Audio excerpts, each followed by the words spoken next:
Chairman. Nobody likes inflation. Inflation eats away, particularly at those with fixed incomes. But I've served here, as all of you know, a long time. And inflation under Ronald Reagan in his going into his third year, I believe, was 10.7. So as a comparison. But we need to bring inflation down. But I want to add something about a broader thing. Madam Secretary, if we fail to increase the national debt to allow headroom so that America can pay its bills, what impact will that have on inflation?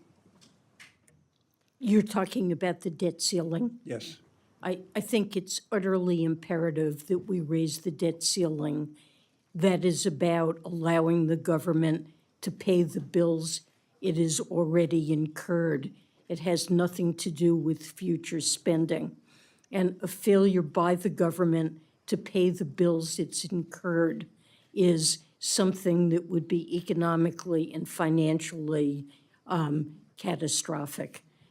It would have a horrendous effect on financial markets, where the United States is seen as an utterly secure country in which to invest. U.S. Treasury securities are seen as the safest bedrock of our global financial system. The U.S. dollar serves as the world's reserve currency. We would be undermining that, and even coming close to the debt ceiling without raising it. We saw in 2011 that led to a downgrade of the U.S. credit rating, and this will raise borrowing costs for American households and businesses for a good long time. If we failed to raise the debt ceiling and had to cut spending to match the inflow of revenues that we had, we would be certain to have a recession or worse. It would be a dramatic cut in spending, and the financial market consequences would be disastrous. I strongly urge Congress to raise the debt ceiling, and to fail to do so would lead to economic and financial chaos. Madam Secretary, would it be fair to say that every one of your predecessors, whether they were Republicans or Democrats, shared that view? Absolutely. Would it be fair to say that the last time we raised that limit, it was a bipartisan vote in which the Democrats joined with Republicans to avoid that irresponsible action? There have been many occasions, 90 or more occasions, in which Democrats and Republicans have joined together to raise the debt ceiling, which simply allows the Treasury Department to pay the bills the government has incurred. Madam Secretary, last question I would ask of you is,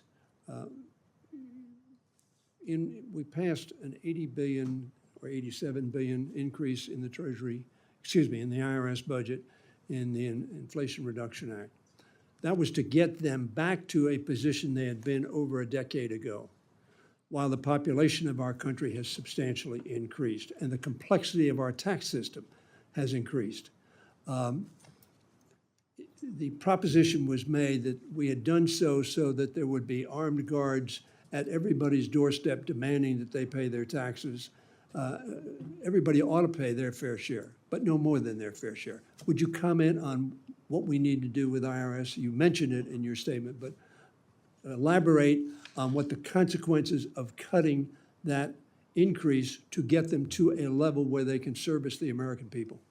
So the IRS needs both discretionary appropriations that are adequate to service a base level of spending on an ongoing basis. And that budget for ongoing expenditures has fallen by 20% in real terms just between 2011 and 2019. The staffing levels at the IRS are at 1970 levels, in spite of the fact that our GDP has risen enormously since that time, and the need for staffing has increased. The consequence of that has been a tax gap that over a decade is estimated at $6 or $7 trillion. Those are taxes due, but Due, not paid. but not paid. And the money that we spend on the IRS, both discretionary and mandatory, contributes to lowering the deficit because it enables more tax collections. And importantly, it's also a question of service to the American people, of do they get the phone calls they make answered.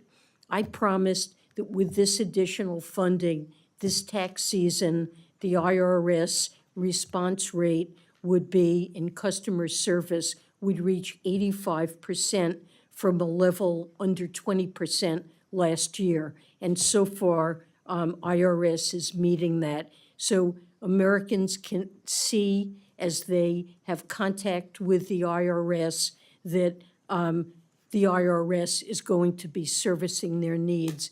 And the money that was allocated for mandatory spending over the next decade will serve to modernize the IRS and transform it into a modern agency that will work with businesses, work with households, make it easy for them to pay their taxes.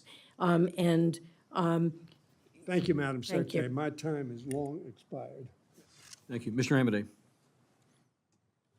Thank you, Mr. Chairman, and I also want to say that I'd like to take up something with the ranking member offline, but I was told this committee was a sexy committee, and so we'll need to straighten that out before we go much further in this Well, I'm- process.